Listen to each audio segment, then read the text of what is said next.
সময় একটা নিশ্চিত জীবন দর্শনকে তৈরি করে দেয়। সময় কখনো থেমে থাকে না, কিন্তু সময়কে ধরে রাখার যে প্রয়াস যারা করেন তারা হচ্ছেন সৃষ্টিশীল মানুষ। তারা প্রতিদিন সেই সময়কে ধরে রাখার জন্য নিজস্ব সৃষ্টি করেন, নিজস্ব ভাবনাকে তার ভিতরে রোপিত করেন। আর সেই রোপণ থেকে ধীরে ধীরে তৈরি হয় সৃষ্টিশীলতার চারা। তারপর সেখান থেকে সেটা আস্তে আস্তে আস্তে আস্তে মহির হয়ে যায়। সেই মহুরির তলায়, সেই মহিরের নিচে যারা পাঠক, যারা দর্শক, যারা উল্টো দিকের মানুষ চলে যায়, যারা সেই অর্থে সৃজনশীল মানসিকতার মানুষ, কিন্তু তারা হয়তো সৃজনশীলতা তৈরি করতে পারেন না, তারা নিশ্চিন্তে আশ্রয় নেয়। কিন্তু একজন লেখক তিনি কেন লিখবেন? কি বা তার লেখার উদ্দেশ্য? লিখে হবেই বা কি? এই সমস্ত নানা প্রশ্নের ভিড় কিন্তু মানুষের জীবনে থাকে। কিন্তু লেখক তার মতন করে কাজ করে চলেন। লেখক তার মতন করে তার ভাবনা নিয়ে তার নিজের জীবন দর্শনের ইতিবাচকতার দিকে তাকিয়ে দূর দিগন্তের স্বপ্নের দিকে স্বপ্নকে রোমন্থন করতে করতে লেখক লেখেন, ঠিক যেভাবে লেখেন কবি নরেশচন্দ্র মজুমদার। আজকে আমাদের সাথে নরেশচন্দ্র মজুমদার আমাদের সাথে রয়েছেন। নমস্কার। নমস্কার। জীবনের এই যে সূত্রতা, জীবনের যে প্রত্যেক দিনের ভাবনা, যেগুলোকে ধীরে ধীরে শব্দ দিয়ে গেঁথে গেঁথে এক একটা কবিতা, যখন একটা কবিতা নতুন করে তৈরি হলো তখন আবার অন্য নতুন শব্দ ভিড় করে। অবশ্যই করে। একটা লেখা যখন শুরু হয়, সুনীল গাঙ্গুলি বহুবার বলেছেন যে ভেবে কোনো কিছুই শুরু করা যায় না। একটা কাজ শুরুর পর, একটা লেখা শুরু করার পর লেখা তার নিজস্বতায় তার অবয়ব তৈরি করে। কোথায় প্রাথমিক গতিটা দরকার। প্রথমে গতিটা দরকার। ওই জন্য সুনীল গাঙ্গুলির আত্মকথাতে প্রথম যে উপন্যাসটা বেরিয়েছে, অনেকেই ওনাকে বলেছে সমসাময়িক বন্ধুরা, প্রকাশকরা, যে লেখো, কীভাবে শুরু করবে। সুনীলদা নিজেও একাধিক সাক্ষাৎকারে বলেছে বুঝতে পারেনি, বলে তুমি দৈনন্দিন যা করো তাই দিয়ে শুরু করো। এই যে প্রত্যেক দিনের যে, যদি আমি বলি রোজ নাম চাই, প্রত্যেক দিনের নিজের জীবনের ঘটনা, নিজের জীবনের প্রাপ্তি অপ্রাপ্তি, সুখ এবং দুঃখ দুটোকেই একসাথে যখন শব্দ বন্ধনের ভিতরে যখন একটা ছন্দ অথবা অছন্দের মোড়কে যখন লেখা হয়, তখন সেই প্রাপ্তি অনুভূতির সুখানুভূতি বা দুঃখানুভূতি দুটোকে কি অনুভব কিভাবে করেন? লেখাটা যখন তৈরি হয়, দেখা গেল ঘটনাক্রমে কোথাও যাচ্ছি, যেতে যে কিছু মানবিক অমানবিক নানা রকম দৃশ্যাবলিত চোখে ভাসে, সেসব দেখার পর তখন তা নিয়ে একটা লেখার ভাবনা শুরু হয়। শুরু হলে বোঝা যায় যে আজকের তারিখের মধ্যে যেটুকু ঘটলো একটু তো থাকলো, যেটা পরবর্তী সময়ে মানুষ জানতে পারবে যে আজকের এই সময়ে এই সালে কী ঘটেছিল বা কী হয়েছিল। এই এখন ওই সেই সমকালকে ধরে রাখার প্রয়াস, তাই তো? হ্যাঁ। আপনি যে ধরনের কবিতা লেখেন সেই ধরনের কবিতার ভিতরে অধিকাংশ কবিতার ভিতরে অবশ্যই ইতিবাচকতা আছে, কিন্তু তবুও খুব গূঢ় অর্থকে যদি বিচার করি তাহলে দেখা যাবে সেই ইতিবাচকতার ভিতরেও জীবন দর্শনের এক একটা সূত্র বা এক একটা মুহূর্তকে আপনি ধরে রাখার চেষ্টা করছেন। এক একটা শব্দে, যে শব্দতে আপনি নিজেই নিশ্চিত নন যে সেই শব্দগুলো আপনার কাছে কখন কীভাবে এসে ভিড় করেছিল। এটা কি হয়? হ্যাঁ, এটা হয়। এটা মানে ভাবাই যায় না। এটা লেখা যখন শুরু হয় ভাবা যায় না যে দিকে যাচ্ছে। এবং লেখা হয়ে যাওয়ার পর মনে হলো না ঠিকই আছে। এবার সেটা শেষ হয়ে যাওয়ার পর থামে না। আমার মনে হয় লেখকরা এই কারণে কোনোদিন থামতে পারে না। আমাকে বুদ্ধদেব গুরু একাধিকবার বলেছিল যে এখনও যত ভাবনা আছে মাথায়, যেন 10 জন্ম নিলে 10 বার পৃথিবীতে জন্মালেও ভাবনা শেষ হবে না। ভাবনার তো স্ফুরণ ঘটে, ভাবনার ধীরে ধীরে উত্তরণ ঘটে, ভাবনাকে নিয়ে এগিয়ে চলে। লেখক কি সেই ভাবনার চালক? আমার মনে হয়, কারণ এই যে যত লেখকদের লেখা নানা বই বেরোচ্ছে এবং সেই বই যখন মানুষ পড়ছে, পড়ার পর তাকেও কিন্তু ভাবনায় এগিয়ে নিয়ে যাচ্ছে। কারণ অনেক সামান্য ঘটনা, অনেক সামান্য মুহূর্ত, অথচ কত গভীরভাবে ভাবা যায়, যে ভাবনাগুলো অত্যন্ত প্রাসঙ্গিক সমস্ত মানব জীবনে। যে কোনো গভীরতা, যে কোনো সৃজনশীলতার গভীরতা কিন্তু একজন মানুষকে বিষণ্ণতা থেকে দূরে সরিয়ে দেয়, আবার অনেক বেশি হর্ষতা তার অনেক কাছাকাছি পৌঁছে দেয়, অনেক বেশি ভালোবাসা তার কাছাকাছি পৌঁছে দেয়। তো সেই গভীরতার জন্য তো একটা নিজস্ব একটা অনুভব থাকে। এই অনুভবতার যে আগুনটা, সেই আগুনটাই কি কবি করেন নাকি, সেটা কি জ্বালিয়ে দেন, এবং তারপরে সেটাই কিন্তু অনুভবের আগুনে একজন পাঠক, একজন দর্শক সে তার মতন করে পড়তে চায়। এও বোধহয় একটা দহন জ্বালা। একদম বাস্তব। কারণ এই যে ঠিকই তাই, কারণ জাগতিক মানুষ যারা, সংসার জীবন এবং সাধারণ মানুষ যারা, তারা দৈনন্দিনের চাওয়া পাওয়ার কাছেই ছোটাছুটি করতে করতে বড় ক্লান্ত, নিজেকে নিয়েও ভাববার একটুও সময় পায় না, আলাদা সময় বের করতে পারে না। যখন সেই ভিড় তাদের কাছ থেকে সরতে থাকে, বিভিন্ন ফুরিয়ে যাওয়া প্রয়োজন মিটে যাওয়ার ফলে, একটা মানুষ যখন একা হতে থাকে, আমার মনে হয় সে তখন নিজের দিকে ফেরার চেষ্টা করে। ওই জন্য দেখা যায় অধিকাংশ বয়স্ক মানুষ তখন তার নিজের কাছে ফেরার পর, তখন তার সারা জীবনের ব্যস্ততা, চঞ্চলতা, অস্থিরতা সমস্ত কেমন যেন আস্তে আস্তে আস্তে আস্তে চারপাশে ভিড় করতে থাকায় একা শূন্যতার মাঝে সে নিজের জীবনকে জীবন দর্শন হিসেবে দেখতে শুরু করে। এটা একটা জীবনের দার্শনিকতা, নান্দনিকতার সাথে দার্শনিকতার মিশেল, নাকি একটা নস্টালজিক ফিলিংস? এটা একটা নস্টালজি তো বটেই, কারণ এই যে মানে যে কোনো কর্মজীবনে যে একটা উদ্যমতা একটা বয়সের পর থেমে যায়, কারণ থেমে যাওয়ার আগ পর্যন্ত বহু মানুষ বুঝতে পারে না। কিন্তু এই জীবন কর্মময়, মরলে বিশ্রাময়, সে বিখ্যাত কথা। অর্থাৎ জীবন তো প্রত্যেকটা মুহূর্তে, প্রত্যেকটা ক্ষেত্রেই কর্মময়। মানে আপনি যেটা বলছেন যে আখরি অর্থে তিনি হয়তো অবসর গ্রহণ করলেন, বা তার বয়সের ভারে তিনি হয়তো তার সেই কাজটা করতে পারছেন না, সেটা আলাদা প্রশ্ন। কিন্তু তার বাইরে থেকে দাঁড়িয়েও একজন মানুষ তো প্রত্যেক দিনে যে প্রাত্যহিকতার যে কাজ, প্রত্যেক দিনের যে নিজস্ব জীবনের যে কাজ, সেটা তো তাকে করতেই হয়, সেটা তাদের করার তো কোনো বাদ থাকে না। বরং প্রান্তিক সময় যখন মানুষ আসে, যখন প্রান্তিক বয়সের দিকে আসে, সেখানে আমাদের তার অভিজ্ঞতার ঝুলি তো অনেক বেশি হয়। এবং সেই অভিজ্ঞতা দিয়ে তখন সে বুঝতে পারে যে আমি এই দুর্লভ জনম, যে মানুষ জনম, মানব জনম যে সত্যি দুর্লভ।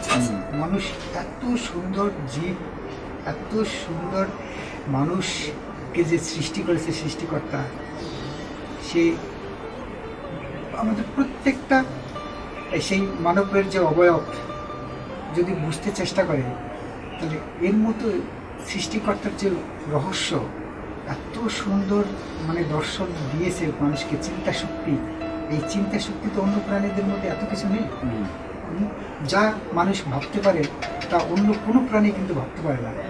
আর আমাদের মস্তিষ্কে এত কিছু দিয়ে পাঠিয়েছে, যা বিন্দুমাত্র যারা একটু চেষ্টা করে সেটা বুঝতে, ভাবতে এবং কাজে প্রতিফলিত করতে, তারাই কিন্তু এই সৃজনশীল ব্যক্তি মানুষ হয়ে, বা দেশের সম্পদ হয়ে, রাষ্ট্রের সম্পদ হয়ে, পরিবারের সম্পদ হয়ে এবং নাগরিক জীবনের সম্পদ হয়ে তারা বেঁচে থাকতে পারে এবং থাকে। যেমন একজন ভাস্কর্য শিল্পী দিন ভরে, যেমন রামকিঙ্কর বেইজ কী করে গেছে রং নিয়ে, এবং বহু ভাস্কর্য জুড়ে খোদাই করতে করতে, পাথর কাটতে কাটতে কী কাজ করে গেছে, অসাধারণ নিদর্শন সারা বিশ্বময় ছড়িয়ে দিয়েছে। এইভাবে এই বিশ্বময় ছড়িয়ে যাওয়াটাই কিন্তু মানুষের জীবন দর্শনের ক্ষেত্রে একটা বড় অংশ। কিন্তু সবসময় তো বিশ্বময় ছড়িয়ে যেতেই হবে তা তো কোনো মানে নেই।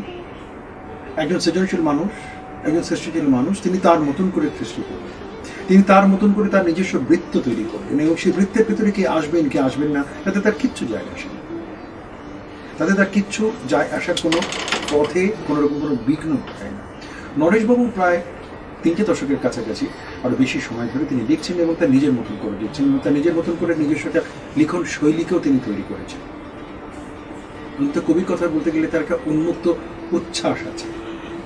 তিনি বারবার এই একই কথাকে বলতে চাইছেন, এই উন্মুক্ত উচ্ছ্বাস নিয়েই তিনি কিন্তু বেঁচে আছে, এবং তার কবিতাকে নিয়েই তিনি তার মতন করে এগিয়ে যাচ্ছেন। কিন্তু সত্যি কি তিনি তার সেই উন্মুক্ত উচ্ছ্বাস, সৃজনশীলতা এবং তার নিজস্ব লেখার কবিতা নিয়ে বেঁচে আছেন, নাকি কবিতা তাকে অন্যরকমভাবে অন্য দর্শনে বাঁচিয়ে রেখেছে। এটা এটা বোধহয় একটু জেনে নেওয়া প্রয়োজন, জানবো। তবে তার আগে এটা বিরতিতে যেতে হচ্ছে, বিরতির পর ফিরে আসছে। প্রচার নয়, গানের প্রসারে যে সমস্ত সঙ্গীত শিল্পীরা উৎসাহী তারা স্বাগত। আজকের গান ভালোবেসে গান। যোগাযোগ করুন 8910397630। আজকের গান ভালোবেসে গান। আজকের গান, আজকের গান, ভালোবেসে গান। বেঁচে থাকার অঙ্গীকার আমাদের জীবনের প্রত্যেকেই। নরেশবাবু যেটা বিরতির আগে কথা বলছিলেন যে তার একটা উন্মুক্ত উচ্ছ্বাসের একটা জায়গা আছে, প্রতিদিনই তো বেঁচে থাকে, প্রতিদিনই তো প্রত্যেকটা মানুষ, প্রত্যেকটা জীব জন্তু সবাই বেঁচে থাকতে চায়। মানুষও তার নিজের মতন করে বেঁচে থাকতে চায়। তবু সেই বেঁচে থাকার ভেতরে কি এমন রসায়ন রইল কবিতায়? কবিতার ভিতরে যে রসায়নটা থাকে, একজন মানুষ যখন একটা কাব্যগ্রন্থ পড়লে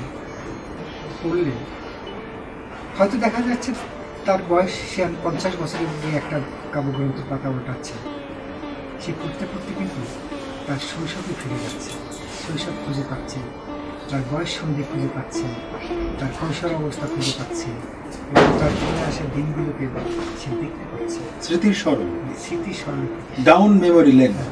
এর ফলে কি হয়, তার সে যে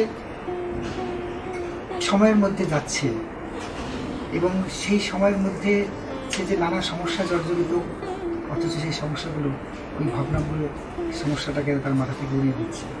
এই যে সমস্যার কথা বললেন, মানুষের জীবন তো প্রত্যেক বিভিন্ন সময় বিভিন্নভাবে সমস্যা আসবে, এবং সেই সমস্যা থেকে আপনি সবসময় বিরত হতে পারবেন না। এবং অনেক সময় সেই সমস্ত সমস্যাগুলো, যেটাকে আমরা বলতে পারি যে আনঅ্যাভয়েডেবল, করা যায় না। সেই ক্ষেত্রে একজন কবি, একজন লেখক বা একজন সৃজনশীল মানুষ বা সৃষ্টিশীল মানুষ, তার কিন্তু এক্সট্রা প্লাস পয়েন্ট আছে যে সে তার মতন করে, তার অন্তত একটা নির্ভরশীলতা আছে, সে কবিতা লিখতে পারে। আশ্রয় তার, সেটা একটা আশ্রয়। একজন লেখকের সবচেয়ে বড় আশ্রয় হচ্ছে তার লেখার জগৎ। এই লেখার ভুবনই তাকে বাঁচিয়ে রাখে, একদম বাস্তব। আর বর্তমান যে সময়ের মধ্যে আমরা চলছি, এই অতিমারির বিষয়ের ভিতরে সবচেয়ে মানুষ কিন্তু দুশ্চিন্তাগ্রস্ত। অনেক সংখ্যক মানুষ দুশ্চিন্তাগ্রস্ত, নানা সমস্যায় জর্জরিত। চিকিৎসা বিজ্ঞান এই নানা সমস্যায় জর্জরিতের হাত থেকে রেহাই পাওয়ার জন্য বলছে দুশ্চিন্তা সরাতে হবে, উদ্বেগ কমাতে হবে, মানসিক যন্ত্রণার হাত থেকে বাঁচতে হবে। কিন্তু উদ্বেগ তো আমাদের নিজেদের জীবনের সাথে, উদ্বেগ প্রত্যেকটা মানুষের সাথে জড়িয়ে যায়, জড়িয়ে গিয়েছে। কিন্তু সেই উদ্বেগকে সরানোর জন্য আপনি যখন, এই যে একটু আগে আমাদের কথা হলো যে যখন একটা আশ্রয় খুঁজি, এবং সেই আপনি নিজেই সেই যখন একটা কবিতার ভেতরে আপনি সেই উদ্বেগ থেকে বাঁচার জন্য আপনি আশ্রয় পেলেন, কিন্তু আর পাঁচটা সাধারণ মানুষ তো সবসময় সেটা পারবে না। সেক্ষেত্রে তারা কি ওই কবিতার ওপরে, অন্য কবিতার ওপরে, অন্য ভাবনার উপর নির্ভর করবে? অনেকে হয়তো সেটা অনুভবও করে না, যে একটা বই পড়লে আমার হয়তো দুশ্চিন্তার কিছুটা আমি ভুলে থাকতে পারবো, মানে এই বোধও হয়তো তাদের নেই। এটা বোধহয় একটা ভেতরে অনুরণন তৈরি করে দেয়। সেই লেখার যে রসদ, লেখার যে ভাবনা, লেখার যে রসায়ন, লেখার যে সমস্ত বিচরণের যে ক্ষেত্র, কেন লেখক লিখছেন, তার বিষয়টা কি, এটা বোধহয় একজন পাঠক যখন পড়ছেন তখন তাকে বোধহয় অন্যভাবে আন্দোলিত করে, আলোকিত করে। হ্যাঁ, যেমন আমাদের আরেকজন খুব বিখ্যাত কবি অরুণ কুমার চক্রবর্তী। অরুণদা প্রথম যখন কবিতাটা লেখে আমাকেও একাধিকবার বলেছে, এবং কবিতাটা যখন গান হয়, যে তোরা লাল পাহাড়ির দাসে, এই যে গান হওয়ার পর এখন প্রচুর গবেষণা হচ্ছে অরুণদার লেখা দিয়ে, এবং বিভিন্ন মঞ্চে গিয়ে উনি নিজে বলে, এই যে ভাবছে, এই জন্য গানের ভিতর দিয়ে, কবিতার ভিতর দিয়ে, কথার ভিতর দিয়ে মানুষকে যে একটু হলেও সুখ, একটু হলেও ভালো লাগায় পৌঁছে দিতে পারছে। হ্যাঁ, কবি অরুণ চক্রবর্তী এই গানটার ইতিহাসটা আমি ব্যক্তিগতভাবে জানি, রমেশের আমি ব্যক্তিগত ঘনিষ্ঠ। যেটা হয়, অরুণদার যে কথাই যখন এলো, তখন অরুণদার একটা বিখ্যাত বই ধুলো খাই যদি প্রেম পাই। তো এই মানে হয় কি, যেটা যে একজন লেখক সে তো নিজে বুঝতে পারেন না তার কোন কবিতাটা মানুষের একেবারে ওই সেই মরমে পশিল যে, সেটা হতে পারে, এবং সেইভাবে হতে হতেই কিন্তু পুরো কাজটা চলে আর কি, এবং সেইভাবেই যখন নিজের মতন করে কাজটা হয়, আপনি বিভিন্ন লিটল ম্যাগাজিনগুলোতে লিখছেন, বিভিন্ন যশা পত্রপত্রিকাতেও লিখছেন। তো এই যখন একটা লেখা অক্ষরে মুদ্রিত হয়ে যখন বেরোয়, তার তো একটা অন্য উন্মাদনা থাকে, একটা অন্য একটা মাদকতা থাকে, অন্য আনন্দ থাকে। কিন্তু তার বাইরে আপনার একটা খুব অত্যন্ত সুন্দর রিসার্চ ওয়ার্ক আছে কবি বিনয় মজুমদারের কাব্য এবং তার জীবন। বিনয় মজুমদারকে নিয়ে কাজ করা মানে একটা খুব সাংঘাতিক কাণ্ড। কেন প্রিয় দর্শক, আপনারা জানেন যে কবি বিনয় মজুমদার হচ্ছেন এই কবিতার সূত্র ধরে এক অদ্ভুত বহেমিয়ান মানুষ, যার ভেতরে শুধু শব্দ নেই, যিনি নিজেই বোধহয় একটা পূর্ণাঙ্গ শব্দ, সেই শব্দকে নিয়েই বোধহয় কাজ করা। নরেশবাবু কিন্তু বিনয়বাবুকে নিয়ে তার রিসার্চ ওয়ার্ক এবং তার কাব্য এবং তার জীবন নিয়ে তিনি কাজ করেছেন, এবং ওনার একটা সুবিধাও ছিল, উনি বিনয়বাবুর একদম খুব কাছাকাছি ছিলেন, সেটা বোধহয় ওনার ক্ষেত্রে একটা অন্য ইতিবাচকতা দিক।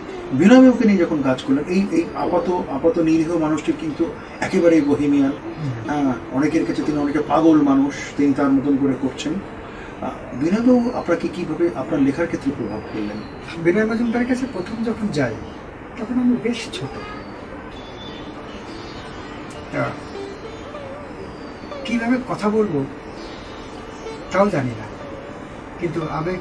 তখন বিনয় মজুমদার যে অত বড় মহিরুহ সেটাও বোধহয় বোঝেননি, অতটাও ভালো বুঝিনি। কারণ বিনয় মজুমদার যে বড় কবি সেটা আমরা বুঝেছি উনি যখন সুধীন্দ্র দত্ত স্মৃতি পুরস্কার পায়, এবং সেই পুরস্কার দেওয়ার জন্য আমাদের বাজারে মিলন সংঘ ক্লাবে আয়োজন করে স্থানীয় কিছু মানুষের সহযোগিতায়, তখন সুনীল গাঙ্গুলি আসে এবং বিভিন্ন প্রকাশকরাও বিনয় মজুমদারের নানা বই যে প্রকাশ হয়েছে সেগুলো নিয়ে আসে, এবং সেগুলোর পাশে ডিসপ্লে হয়। এবং তখন আমি তো বিশেষ করে তখন আরো বেশি আকৃষ্ট পেলাম সুনীল গঙ্গোপাধ্যায়। আর তখন সুনীল গঙ্গোপাধ্যায় মানে গোটা আমাদের বাংলা ভাষাভাষী যারা চর্চা করে সকলেই চেনে, এবং উনি যখন বিনয় মজুমদার সম্পর্কে বলতে শুরু করলেন আমরা বেশি আর আকৃষ্ট হলাম। তারপরে তিনি একবার বলেছিল যে আমাদের এখানে একজন বড় শক্তিমান কমে আছে।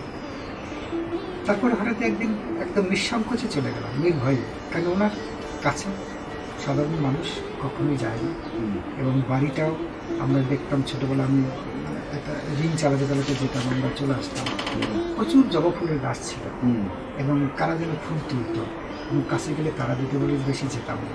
সেটা আমার এই বিনয় মজুমদারের এই সংকলনের আমার নিজস্ব একটা লেখা আছে, প্রবন্ধ, তাতে উল্লেখ করা আছে। এরকম ওনার কাছে গিয়ে বলছি যে একজন শ্রেণী শিক্ষকের, আমরা শিক্ষক শ্রেণীকে স্যার বা দিদিমণি বা ম্যাডাম বলি, আর উনি তো আমাদের দেশের শিক্ষক, সমাজের শিক্ষক, খুব একটা দামি কথা, জনগোষ্ঠীর শিক্ষক, কবিতার শিক্ষক। আপনার একটা কবিতা আমার খুব নিজের একটা ভালো লাগার কবিতা, আমি প্রিয় দর্শকদের একটু শোনাচ্ছি যে চলে আসার সময় পিছনে না ফিরলেও ঘরের বাইরে ছড়িয়ে পড়া আলো জানিয়েছে যে খোলা রয়েছে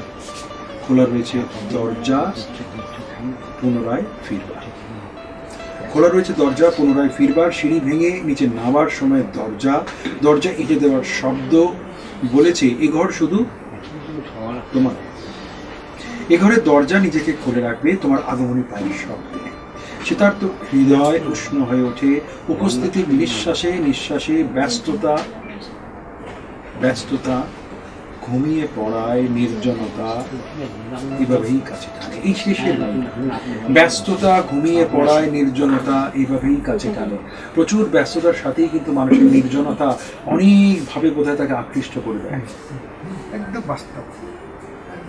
কারণ ভিড়ের মধ্যে কিছু নেই, কিন্তু তবু ভিড়টাও প্রয়োজন আছে নির্জনতা বোঝার জন্য। একজন মানুষ যদি, কিন্তু আবার ধরুন একটা ভিড়ও তো একটা অন্য ইতিবাচকতা নিয়ে আসে। ভিড় থেকে তো আমরা যেটা বলি হিউম্যান ব্রিড, আপনি মানুষ দর্শন, জীবনকে দেখতে পাচ্ছেন, মানুষকে চিনতে পাচ্ছেন, তার চরিত্র বিশ্লেষণ করতে পারছেন, তার অঙ্গভঙ্গি, এমনকি একটা মানুষের আদান প্রদান করছে। এটাও তো একজন কবির ক্ষেত্রে দরকার। হ্যাঁ, না সেটা বললাম যে ভিড়টাও প্রয়োজন আছে যে নির্জনতা বোঝার জন্য, যেমন রাতটা আসার প্রয়োজন আছে দিনটাকে বোঝার জন্য।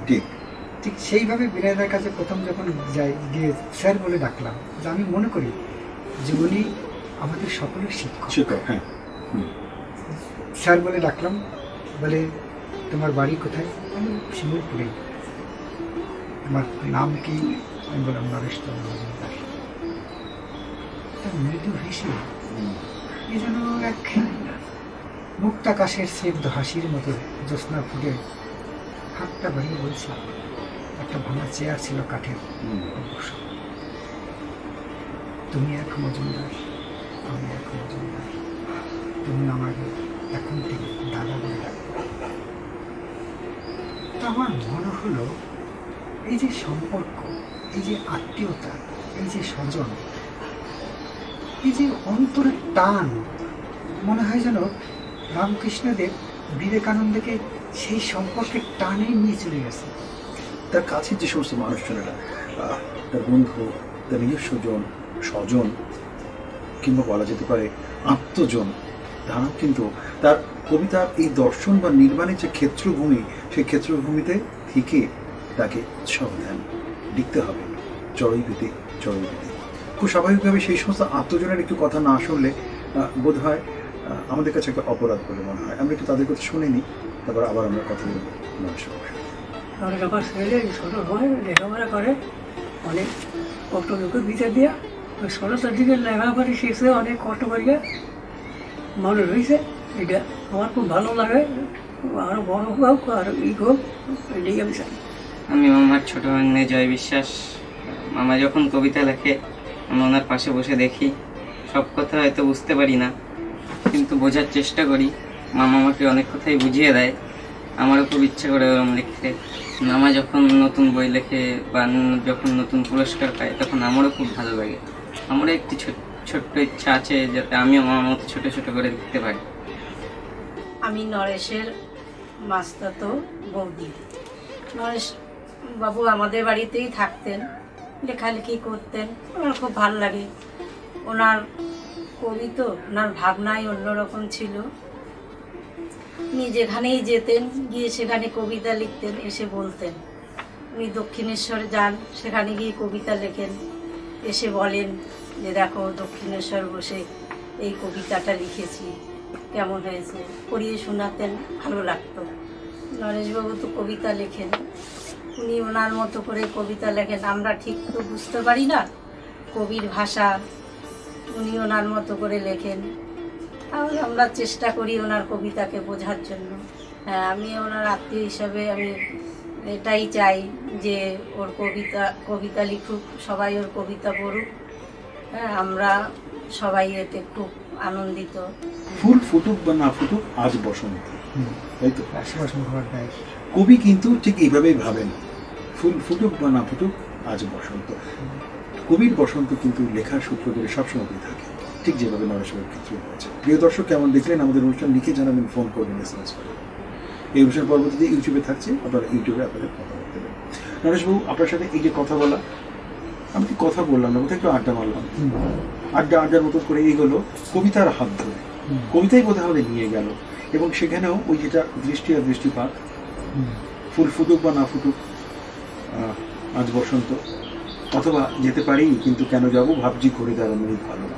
ভাবছি ঘুরে দাঁড়ানোই ভালো, এটা বলতে পারছি যতটা সহজে, কিন্তু সময়ের কাছে বাধা, তাই অনেকটা ঘুরে দাঁড়ানোর সাহস বা দুঃসাহস আজকে আমাদের নেই। নরেশবাবু তার প্রথম করে লিখে চলেছেন এবং তার নিজের লেখার দর্শনের সাথে আমরা যারা সাধারণ পাঠক, আমরাও প্রতি মুহূর্তে প্রত্যেকটা ক্ষেত্রে যখন তার লেখা পড়ছি, যখন তার লেখার সাথে নিজেকে মিলিয়ে নেবার চেষ্টা করছি, তখন তিনি তার সাথে খুব ভালো।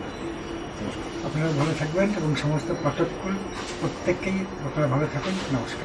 মানে না চিহ্ন সীমানার, রাষ্ট্রীয় সীমানার চিহ্ন মানে না প্রবাহিত বাতাস, আকাশের স্নিগ্ধতা, উঠতে থাকা পাখির ঝাঁক, মানে না সীমানা সঞ্চারিত প্রাণের নিঃশ্বাস। মৌন অনুভব, অনুরাগ, অভিমানেরও কোনো সীমান্তের ঘেরার চিহ্ন নেই, নেই লঙ্ঘন বলে কোনো শব্দ। যা আছে তা হলো বিচ্ছিন্ন কষ্টের জ্বালাপোড়া। সীমান্ত রেখার কিনারে উপস্থিত হলে আজও ফেলে আসা প্রজন্মের জন্য ভিতরটা হাহাকার করে ওঠে। সুখ পাখির খাঁচাটা যেন শূন্যে গড়াগড়ি করে। স্বপ্নের চারাগাছটার বেড়ে ওঠার পাতাগুলির মৃদু বাতাসে ওড়াউড়ি চোখে পড়েনি। যার চাহনির সামনে ওড়ে তা হলো নির্জীব পাতার ভস্য। চলমান জীবনের চিতা, কবর আর কঙ্কালের চোখে জল, ক্ষয়ে যাওয়ার সময়ের নির্ঝুম অতৃপ্ততা রেখেছে প্রহরায়।